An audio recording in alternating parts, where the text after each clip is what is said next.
Hey everyone, my name is Rooster, and welcome back to Mechabellum.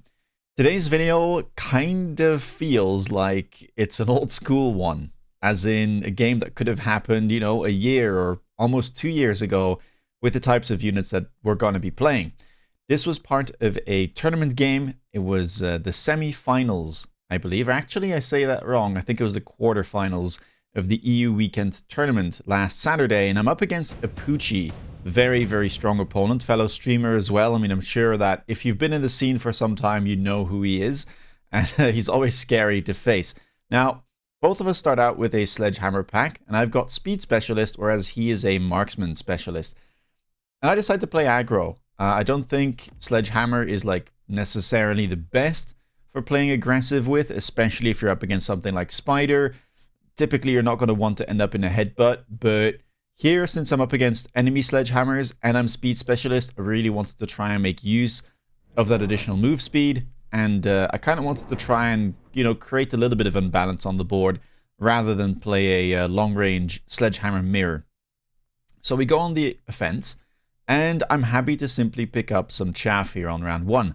So we go for a very classic setup here, fangs on the front. This one I position horizontally, because I want to try and pull as many units as possible and make sure that these crawlers don't end up on my tower on round one. And yeah, I'm going to set up crawlers as well because I don't really want to buy marksman here. Marksman also not necessarily the best for pushing with, and I'd rather have, a Phoenix, something solid, especially considering I'm already playing Sledgehammers, which I also wouldn't consider to be, the best. They can be decent, but they're a bit limited in terms of what types of comps you could play around them if you want to build around them. It could be something like Overlord. That is also a pretty classic composition, but aside from that, you'll often have to go into Phoenix and then kind of try to find another chaff gear unit. It gets, a bit weird. Anyway, round one here, we do get the tower, but opponent has those arc lights, which we managed to take out, but too many Sledgehammers left, and it should just be a round victory for Apucci. Not terrible though. I know I don't have any DPS. I'm planning to, play Phoenixes here on round two. That's why we bought all that chaff, so that we don't have to worry too much about our chaff deployments in the upcoming rounds. Round number two, we do find a unit reinforcement. Now, I was hoping that maybe this would contain a Farseer or a Phoenix, because that's really what I was looking for. Sadly, it doesn't have it. Void Eye could be playable. But I was running some weird techs on Void Eyes at the time, with aerial, but like full tank with no range, which I tested in the past, but I haven't really managed to find a good situation for it yet. So yeah, Void Eye here, not ideal. And I still want to make sure I have a Phoenix just in case he buys one too. So we're going to go for the Fire Badger instead. Now, Fire Badger is probably the better kind of chaff gear option for aggro. That is very, very similar to a Sledgehammer in terms of what it gets countered by, what it's good against, the fact that it does come in this kind of like mid-sized unit pack. It has 3 units instead of 5, which is, slightly worse, but it's very, very good at chaff clearing, so I'm happy to pick up that. And we're going to start to mount an offense on the right side here. Now, I did say I wanted to pick up a Phoenix, but I'm actually going to pick up 2 chaff instead, because I think I had 300 left. I had to pay 100 for this unit drop. That left me with 300, which wouldn't be enough to buy a Phoenix and a second deployment. So instead, we're just going to rely on our fangs and hope that that's enough if he picks up any air units. Luckily for us, there weren't any in the unit drop, and he's a marksman specialist. So, usually when people are marksman spec, they don't necessarily want to buy a Phoenix on round 2, since there's some roll overlap there. So I felt like I was relatively safe. He picks up the Stormcaller. It is level 2. I mean, my army, it is speed spec, but it's not moving in particularly fast. So I think you should be able to get some good value out of it. On top of that, I've got Fangs on my front line. So, the Storms get some decent insta-locks. Marksman in the middle, well positioned, I would say, because it's ready to pivot to that newly added attack for me. And sadly, the Fire Badgers, they've done well, but not good enough to take out Orange Man. And it's going to be a second round loss for us. That sends us into round 3. We're still kind of busy, creating our board here, though.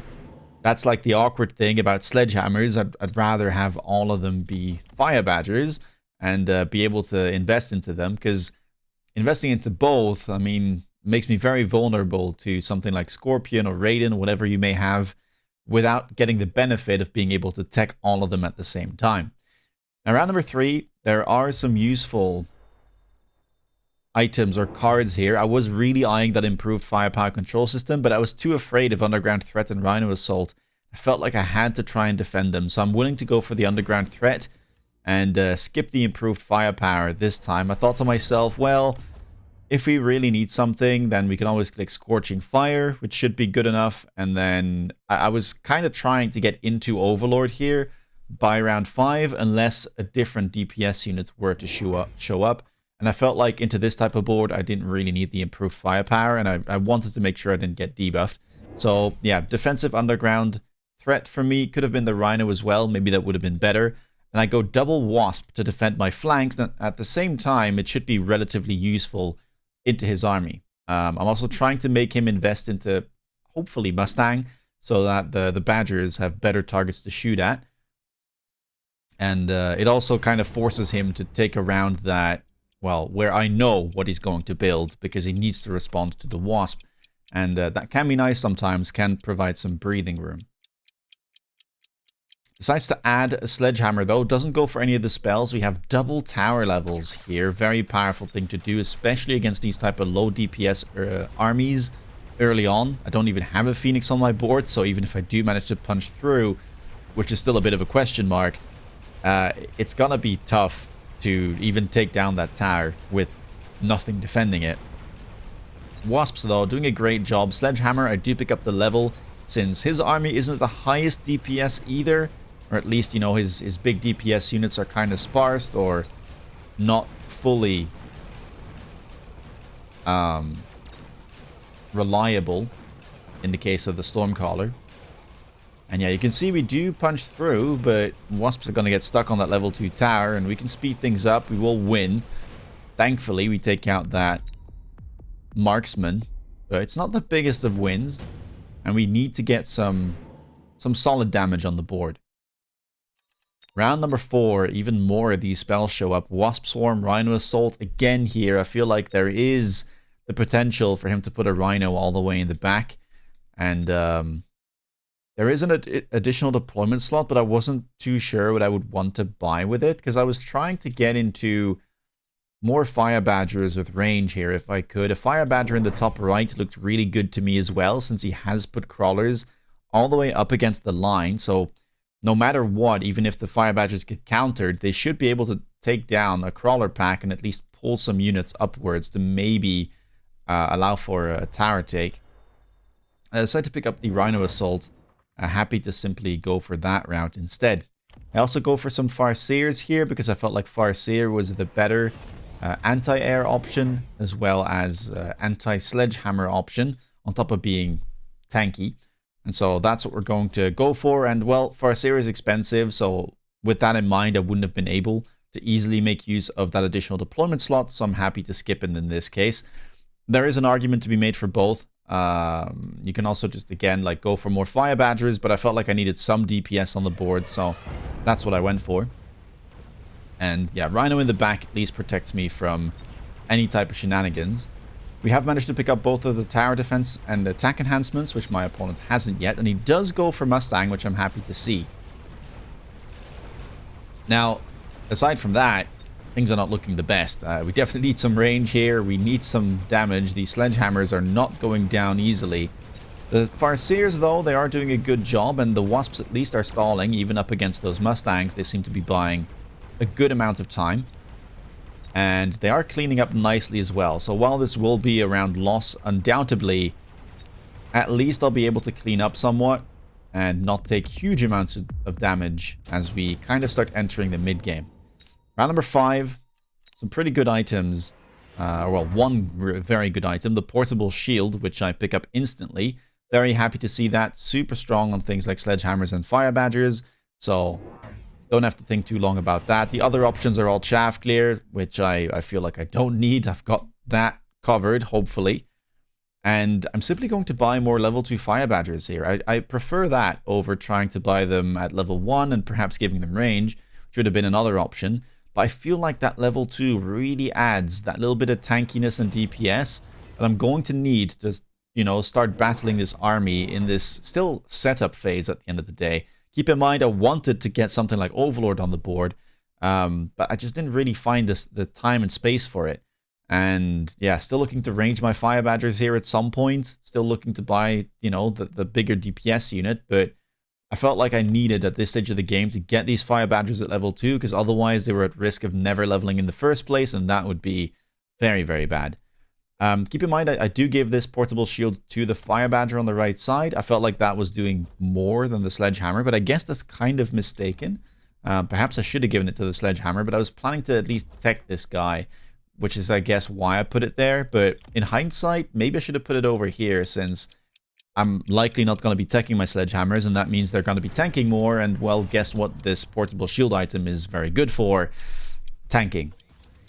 Speaking of tanks, opponent goes for damage or field maintenance on the Sledgehammers, which will increase their tank ability by quite a bit. Well, you can see the level 1s, though, they get taken out pretty quick, but the level 2s, they're tougher to take down. I do have some Farseers which help out, but they're not the highest DPS unit, certainly not without burst. And while we are getting through, the left side is getting blasted for the most part. The Sledgehammer is not quite able to counter their opponents with the field maintenance tech. And we do grab the tower eventually, but I don't have that much left. So again, round 5 here doesn't seem to be one that we will be victorious in. Yep, and there we go. So we're slowly getting pushed, yeah, down to 2.5k. Need to start turning right about now. And that's where the unit drops coming. Second pack of unit reinforcements, often the most important, perhaps, to play around, since it tends to have like big carry units, high level ones, or at least, you know, expensive ones in terms of giants, and we've got quite a few here. Fortress and Melter, I guess the two things that I was eyeing. I was thinking of Wraith and just selling and maybe transitioning into Overlord, but I felt like that was, you know, somewhat convoluted. I already had Farseer on the board, and buying your unit yourself whilst selling the unit drop is always going to be worse than if you could use the unit drop for the purpose that you're searching, right? So if I'm looking for a DPS unit, if there is something in the unit drop that I can use or substitute for whatever I wanted to buy, that is going to be more efficient than me having to sell the deployment that I just got and, you know, sell basically like the value that I got from that unit drop and then having to reinvest it into something myself. Whereas, you know, here I pick up the Fortress, which is a DPS unit, or at least it can be, and I get that unlock for free in a way. Whereas if I were to sell this, I would have lost that unlock potential, and I would have had to unlock an Overlord myself, since I'm not a giant or aerial spec. So we go for triple Fortress here, level 2, and then 1 level or 2 level 1s, which we give Launcher Overload. And I also, oh, not quite. I do want range on the Fire Badgers, but for now I guess I don't particularly need it.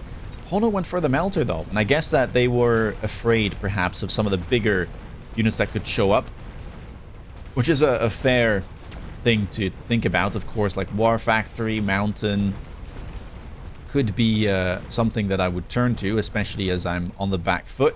And Fortress, I guess, falls in that category as well.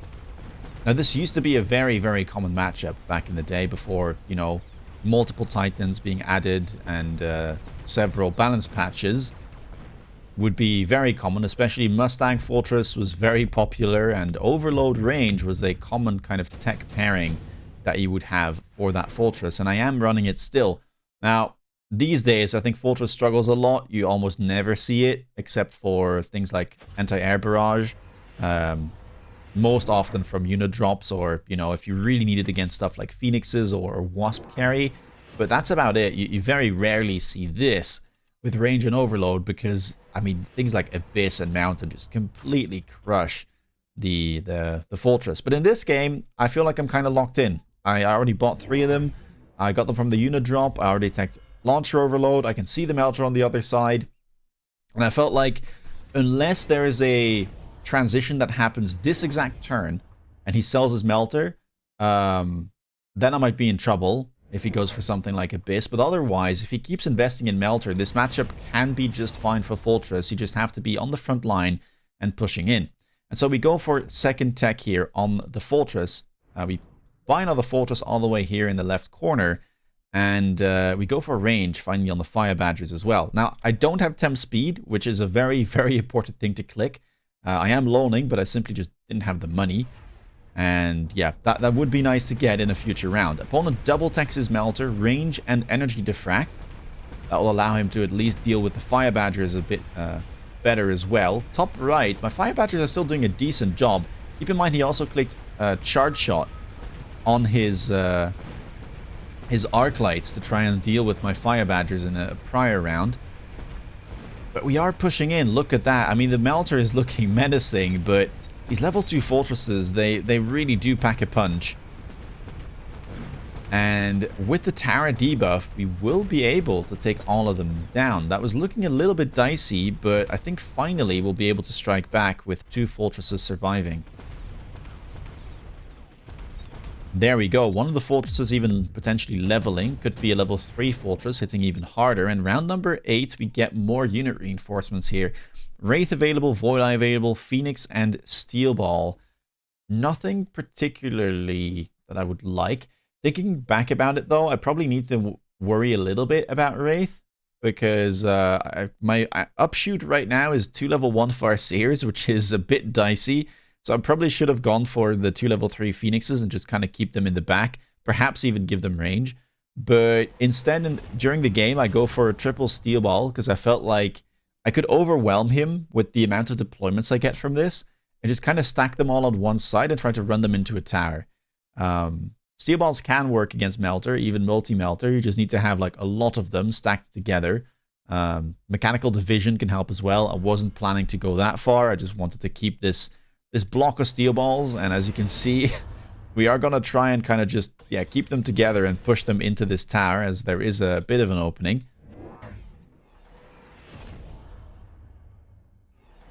And we've got the Rhino drop available too. So last round we made use of that underground threat coming back of cooldown. Now we're going to be trying to really annoy that top side by throwing the Rhino down in front of our Fire Badgers, hopefully allowing us to push through.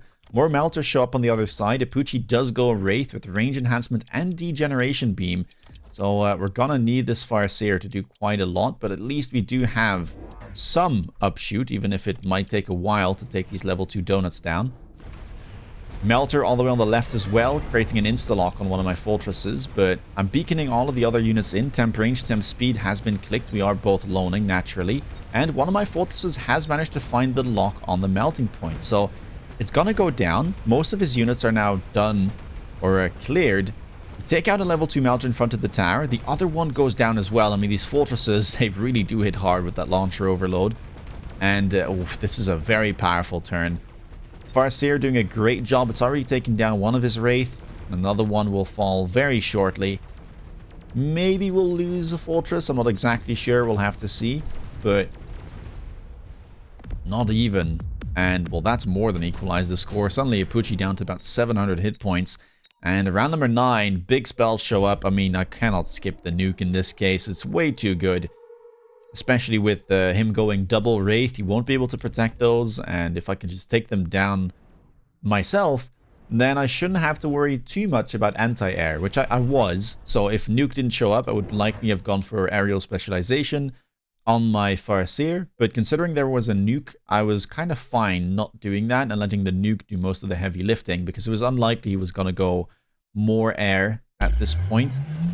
And he has to worry about the nuke himself, right? Like buying more air into a nuke just doesn't feel great, put it that way. I decided to buy more fortresses, I think, or maybe I don't, never mind. These ones I added last round. I'm going to go for the 3rd tech barrier. Now this is very expensive.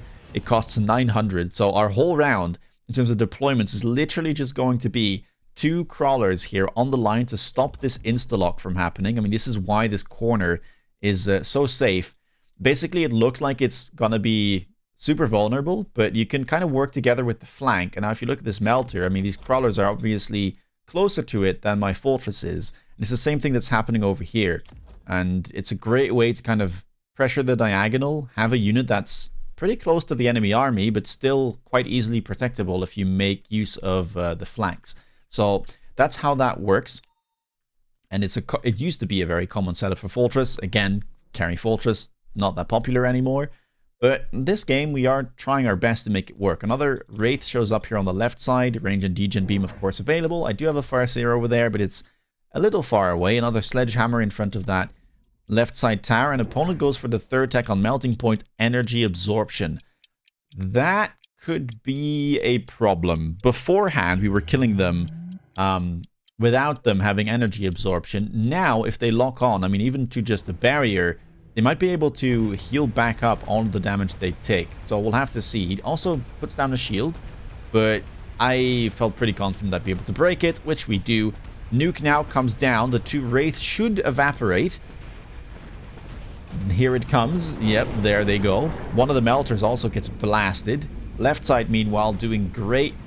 So many fortresses. I mean, the bubble tech is amazing in value. It's expensive. It used to be way cheaper, but I think it was a good idea to nerf it. Perhaps with the new like Titans, it might come back down in cost and then be fine. But yeah, we definitely got a good amount of value out of that. Right side Melter somehow managing to heal through everything, as I said. Now it's starting to lock onto my fortresses. Luckily, my fortress is smart enough to take down the tower, and with the debuff, there's no chance this will stay alive, and we will be able to close out this game in 9 rounds. Yeah, this was a throwback for sure. I don't even remember the last time I was able to play a fortress carry game like this, even though it was very common and my most played unit for multiple seasons in a row. But yeah, in Season 4, it's kind of fell off a little bit. Now, what could my opponent have done is the question. I mean, he could have gone for something like Abyss, I think.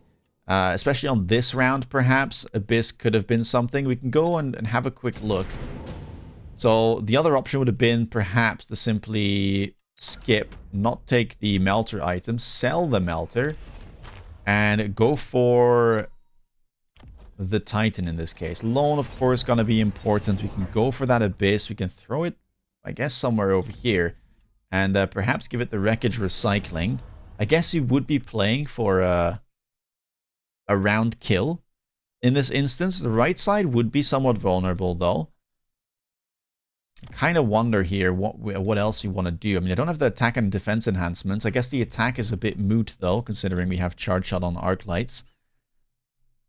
I mean, maybe some chaff here on the right side could be nice. We could go back a little bit and simply buy, let's say, a Fang in this case and kind of put it over here. And then still buy that Abyss. Not sure, though, if this is all that good. I mean, the problem that you will have is that, again, I'm getting that usefulness out of the deployments on my fortress, right? So I'm able to kind of go super wide and attack in that fashion. So we can try this line, but it might not even work. I mean, temp range, probably kind of useful. Let's maybe missile this. I do think that that is something we should be doing. I guess another crawler wouldn't go amiss. And I guess let's just buy it in at level 2. I can't be bothered undoing everything. Perhaps we take the tankiness in this case. And maybe we upgrade this arc light. Let's see. Abyss does get kind of stuck, though. I mean, the chaff gear is not the best. That's for certain. Sledgehammers are struggling a lot against these dudes. And I've got so many crawlers here coming in from the underground threat. Wasps as well, actually, locked on now. So it takes forever for this Abyss to finally start shooting at the correct targets. And in the meantime, likely going to get debuffed. Okay, I do lock on to the fortress here, but I don't think it's enough for me to die. Well, for Apuchi to kill me, I guess. Speed things up a little bit. Okay, the Abyss will live, but that's about the extent of it. So, it is winning, but it's not game-ending winning. So, that's like the tough part. And then, you know, once the Abyss is out, I kind of know what to expect. Like, the problem that he has here, or the problem that I have, I guess, going for this play, is I'm too weak on the ground, because the fortresses obviously can't shoot up, so they're simply going to shoot at whatever's on the ground, and, well, they're going to get to the towers at some point. Also, chaff gear is a bit of a concern in this case, so maybe it is just going for melting points. Another option could be to just abandon the right side tower completely, pump some levels into this, and try to defend fully on the left side and maybe grab energy absorption a bit earlier. That could be something as well. But it's tricky for sure. It's very, very tricky. I think that might be a better line. I guess the Abyss could work still, but you'd have to move it the next round and somehow find a way to chaff clear a bit better. But it's possible. I mean, there was a Wraith drop on round number 8. So actually, I guess the Abyss line in hindsight would work very well. Because on round 8, you can go Wraith, and then you can get the Dark Companion tech alongside the Wraith, and tech the Wraith, chaff clear better, perhaps even grab that degen beam. I mean, they did survive for quite a while. And if you pair that with the Abyss, you're probably in a better spot. So I think that's probably the line I would have taken, but that is knowing that the Wraith drop was going to show up this early, right? Like, it could have also shown up on round 10. Because this third rotation is either round 8, round 9, or round 10. But anyway, enough yapping from me. I hope that you liked this video. If you did, please leave a thumbs up. Let me know down below what you think of this game. Does it also bring some nostalgia to you, or did you kind of start joining in a bit later when we already had multiple Titans and Fortress wasn't as common on the board? Let me know. If you want to stay up to date with latest content, please consider subscribing. And if you want to see me play live, check me out on Twitch. With that being said, take care, guys, and see you in the next video. Bye-bye.